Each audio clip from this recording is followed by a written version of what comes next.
Veblen and Giffen Goods. Coming back to demand curve. Price, quantity, demand.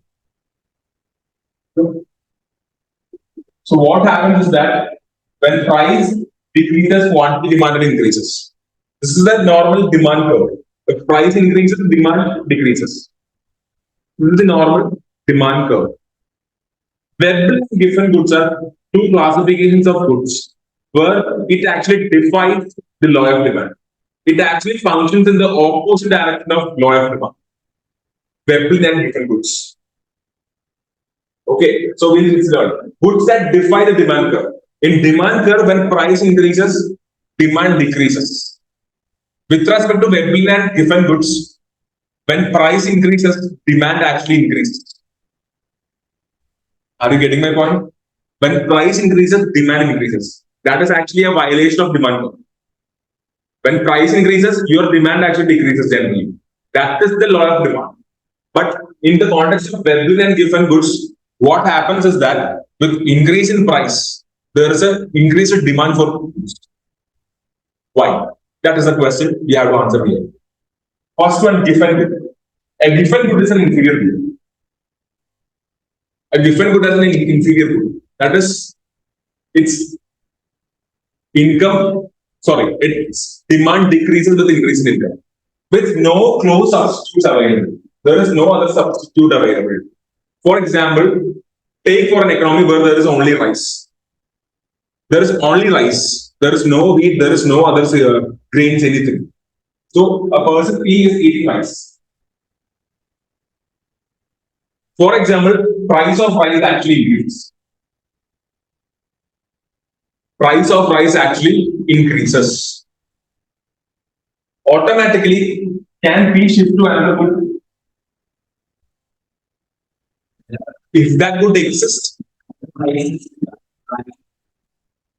No such classification there. I'm just taking an ideal situation. There is only rice. There is no brand anything. Just ideal situation. Okay? There is only rice produced in that country. There is no wheat. So if there was wheat, he could have preferred for wheat. If there was wheat, he could have preferred for wheat. Are you getting the point? But there is no wheat. There is no close substitute. We learned this in last class. Substitute. If price of a good increases, the demand for the substitute also increases. If price of a good increases, demand for substitute increases. You can choose another good where price is low. But here there is no wheat. So automatically what happens is that in spite of the price of rice increasing, we will always prefer more rice. That is its demand increases. Because there is no close substitute. He cannot choose another good because such a good doesn't exist. For example, you are a consumer of tea. You can only drink tea in India, in a country. Take for example India, for example.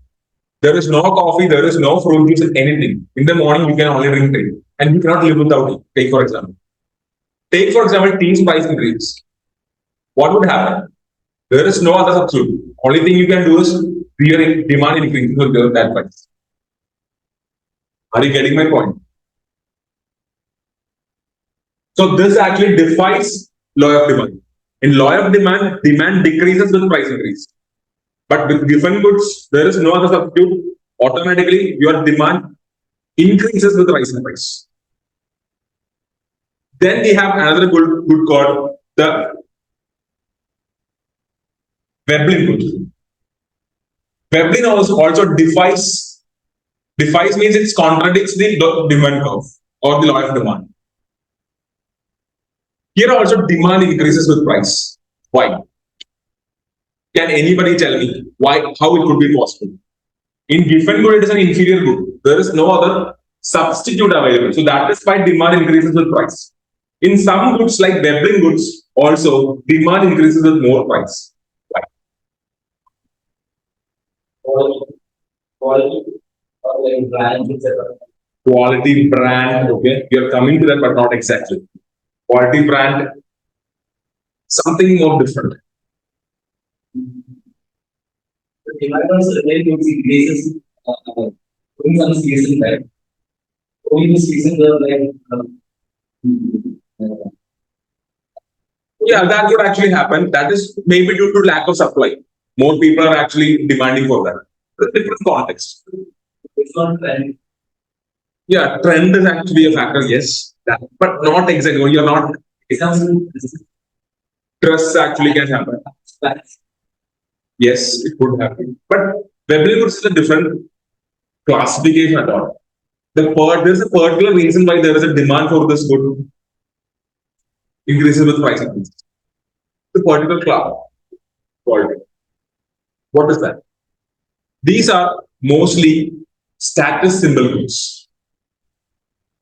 Status symbol goods. For example, an expensive artifact. An expensive artifact is actually being sold. A very expensive car that was used by some king in the past. That is an artifact or a vintage car. Most probably that will be sold in auction. So the person who is buying, his idea would be that if I spend more money on this, that will actually add more to my status.